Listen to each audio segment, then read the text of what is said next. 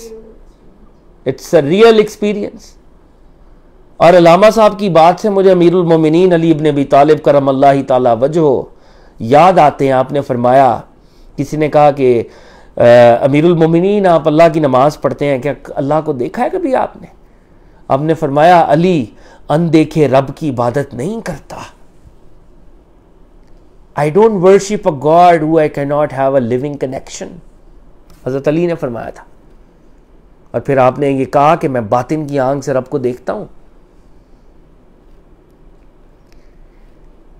The immediacy of mystic experience simply means that we know God just as we know other objects. اور پھر God is not a mathematical entity or a system of concepts mutually related to one another and having no reference to experience. Allahu Akbar. کیا خوبصورت خیال, کیا خوبصورت انگریزی اور کیا خوبصورت علامہ اقبال. اللہ علامہ صاحب کے درجات کو بلند کرے. کیا کہہ رہے ہیں؟ اور بھائی جو میں نے بات کر رہا ہوں کہ تم خدا کو ایکسپیرینس کر سکتے ہو, اس کو سمجھو. اگر دنیا میں تم چاند تارے ستاروں ان کو ایکسپیرینس کرتے ہو تو جو ان کا خالق ہے اس کو ایکسپیرینس نہیں کر سکتے. God is not a mathematical entity. خدا کوئی حساب کا, ریاضی کا تصور نہیں ہے. It is not a system of concepts mutually related to one another. یہ کوئی تصورات نہیں ہے, یہ کوئی theorems نہیں ہے کہ یہ one ہے, numerical oneness. It is not a system of concepts mutually related to one another and having no reference to experience. خدا کوئی ایسی ذات نہیں ہے جس کو ایکسپیرینس نہ کیا جا سکے اور جو صرف نعوذ باللہ میتھمیٹیکل ہو کہ یہ ون ہے. توحید کے پیچھے کانسیپٹ نہیں ہے, توحید کے پیچھے حقیقت ہے, جس پہ علامہ نے خود کہا تھا تیرا تن روح سے نا آشنا ہے. تیری باڈی جو ہے اس کے اندر روح نہیں ہے, اسپرٹ نہیں ہے. عجب کیا آہ تیری نارسا ہے. اس میں کیا عجیب بات ہے کہ تیری دعائیں اللہ تک پہنچتی نہیں ہیں, کیونکہ تیری باڈی کے اندر روح ہی نہیں ہے. تیری باڈی کے اندر کیونکہ روح نہیں ہے اور تو رب کو بھی ایک تصور ہی سمجھتا ہے, تو تیری آہ, تیری دعا پھر کہاں پہنچے گی؟ اس کی تو کوئی رسائی نہیں ہوگی, وہ تو نارسا ہوگی. تیرا تن روح سے ناآشنا ہے. عجب کیا آہ تیری نارسا ہے. تنے بے روح سے بیزار ہے حق. خدائے زندہ زندوں کا خدا ہے. وہ کہہ رہے ہیں کہ اللہ رب العزت ایسی باڈی کے ساتھ, جس باڈی کے اندر روح نہیں ہوتی, جس کے اندر وہ اسپرٹ نہیں ہوتی اور وہ ایلیویٹ ہو اور اس کو پانے کا وہ نظریہ نہیں ہوتا, رب تعالیٰ ایسے جسد سے, ایسی باڈی سے بیزار ہے. تنے بے روح سے بیزار ہے حق. اللہ کو ایسی باڈیز نہیں چاہیے جن کے اندر اسپرچول گروتھ نہیں ہے. خدائے زندہ زندوں کا خدا ہے. خدا حی اور قیوم ہے تو وہ چاہتا ہے کہ اس کے بندے اس کو ایکسپیرینس کریں اپنی روح کے ساتھ. تو میرا خیال ہے it is a good point to pause, and it's a very very important the way Allama Iqbal has culminated this argument with simplicity, with beauty, and with such clarity. It is absolutely amazing. I wish the youth of Pakistan, the youth of our time gets to study Allama Iqbal, and it brings tears in my eyes the way this gentleman has fought the case for spiritual realm and spiritual consciousness. May Allah bless and elevate the rank of Allama Muhammad Iqbal. اللہ تعالیٰ ان کے درجات کو بلند کرے اور ان کی جو sincerity اور ڈیووشن ہے مسلمانوں کے لیے, سرکار دو عالم کی امہ کے لیے, اللہ ان کو بہترین اجر اور ریوارڈ عطا کرے. جی please. In a way, Allama Iqbal is emphasizing the importance of experiencing God firsthand. جی That بالکل. every human being is capable. by default and should strive to experience God firsthand. Of course. And he is also in a way pointing out جو ایک مسلمانوں میں عمل نہ کرنے کی کیپیسٹی ہے اور جو ڈیولپ ہوئی بھی ہے, اور آج بھی ہم دیکھتے ہیں کہ we have knowledge but we are not able to implement it. ہمارا اخلاق برا ہے اور ہم لاز کو, اللہ کے رولس کو امپلیمنٹ نہیں کرتے. وہ اسی لیے ہے because we consider God to not be present in that moment when we are doing whatever we are doing. So the laws, یعنی جب آپ اللہ کو ریئلی نہیں سمجھتے ہو, ان ریالٹی آپ نے اس کو ایکسپیرینس ہی نہیں کیا, تو پھر آپ کی کانشیسنس تو دنیا کے لیول پہ ہی آپریٹ کرے گی نا. A person like Imam Ali, as you quote, he had experienced God fully, and so in every single act of his life ان کے لیے شاید وہ زیادہ ریئل تھے, and his rules and his consciousness of God, like ان کو دیکھتے ہوئے وہ اپنے آپ کو آپریٹ کرتے تھے in the world. جی جی بالکل. So I guess in a way, like, کیونکہ علامہ صاحب is also pointing out the deterioration of the Maulvis and the deterioration of the scholarship. He's pointing out the flaws of science, but he's also pointing out the flaws of just knowledge which is in books, read in books and not implemented. تو کیا is he also emphasizing that even people who are scholars or who have knowledge of God, they haven't necessarily experienced God, and that they should, because that will change them?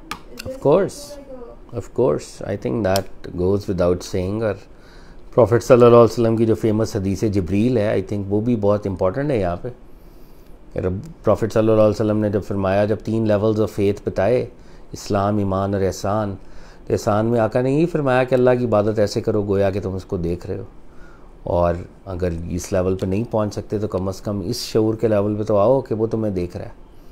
تو یہ تو سرکار دو عالم صلی اللہ علیہ وآلہ وسلم کی بیسک تعلیم ہے کہ رب العزت کو ایکسپیرینس کیا جائے. اور بہرحال ہیونگ سیڈ دیٹ, ہر بندہ رب العزت کو ایکسپیرینس نہیں کرتا, یہ بات اپنی جگہ درست ہے. اور جو نہیں کر پاتا, اگر فار واٹ ایور ریزن, کچھ جینون لوگ بھی ہوں گے جو شاید نہیں کر پاتے, لیکن اگر وہ شریعت پر چلتے ہیں تو ان کا بھی ریوارڈ, شریعت پہ چلنے سے بھی آپ کو کم از کم ریوارڈ یہ ملتا ہے کہ قیامت کے دن آپ اس کو ایکسپیرینس کر لیں گے. یعنی جو لوگ یہاں پر ہائیسٹ احسان کے لیول پر نہیں چل سکے فار واٹ ایور ریزن, لیکن چلو شریعت کے لیول پہ ہی چل پائے, وہ بھی کوئی چھوٹا اسٹیشن نہیں ہے, وہ بھی بہت بڑا اسٹیشن ہے. اگر آپ ڈوز اور ڈونٹس اللہ کے بتائے ہوئے پہ چل رہے ہو اور آپ نے ایکسپیرینس نہیں کیا تھا لیکن آپ پھر بھی چلتے رہے ہو, تو یہ بھی اپنے لیول پر ایک بڑی بات ہے کہ آپ نے اس خدا کی بات کا پاس رکھا, اور وہ قیامت میں اس کا ریوارڈ یہ پھر مل جائے گا آپ کو کہ آپ وہاں پہ ایکسپیرینس کر لو گے. تو یہ تو خیر ایک سبجیکٹو کانورزیشن ہے, لیکن جو علامہ صاحب فرما رہے ہیں, آپ نے بھی جیسے بات کی, اور ہائیسٹ گریڈ تو یہی ہے کہ اس دنیا میں بھی رہ کر آپ اس کو ایکسپیرینس کریں. اور رب العزت کو جیسے علامہ نے کتنا پوئٹکلی خوبصورتی کے ساتھ بتایا ہے کہ God is not a mathematical entity, he is not a conceptual entity. تو یہ کتنی خوبصورت بات ہے کہ ہم بہرحال اس کتاب کو پڑھنے سے اگر یہی شعور اوپن ہو جائے کہ خدا از ناٹ اے میتھمیٹیکل اینٹی, یہ ریئل ایگزسٹنس, اگر یہ ورڈ کے لیول پہ بھی ہم شروع کر دیں اپنے آپ کو بتانا, تو شاید ہمارے اندر اسی سے ہی کوئی تبدیلی, اور یہ پہلا سٹیپ ہو جو علامہ نے ہمیں بتایا. تو اللہ تعالیٰ سے ہم دعا کرتے ہیں, شعر بھی آج ہم نے 2 پڑھ لیے درمیان میں, ہم اللہ تعالیٰ سے دعا کرتے ہیں کہ اللہ تعالیٰ ہمیں عمل کی توفیق عطا فرمائے. اللہ تعالیٰ علامہ صاحب پر بہت اپنا فضل اور کرم کرے, جس سنسیریٹی اور ڈیووشن کے ساتھ نبی صلی اللہ علیہ وسلم کی امت کو جگانے کے لیے علامہ نے کردار ادا کیا ہے. اللہ تعالیٰ اس کا ہائیسٹ ریوارڈ علامہ صاحب کو عطا کرے, اور ہم سب کو بھی اخلاص عطا کرے, ہمارے دوستوں کو جنہوں نے اس کو سنا اور جو انشاءاللہ آگے سنیں گے, ان کے لیے, ہم سب کے لیے خیر اور برکت کا باعث ہو. اللہ تعالیٰ ہمیں پروفٹ صلی اللہ علیہ وسلم کے رستے پہ چلائے. تھینکس اے لاٹ. انشاءاللہ ہم نیکسٹ ٹائم اس سے آگے کی کانورزیشن کریں گے. بہت شکریہ.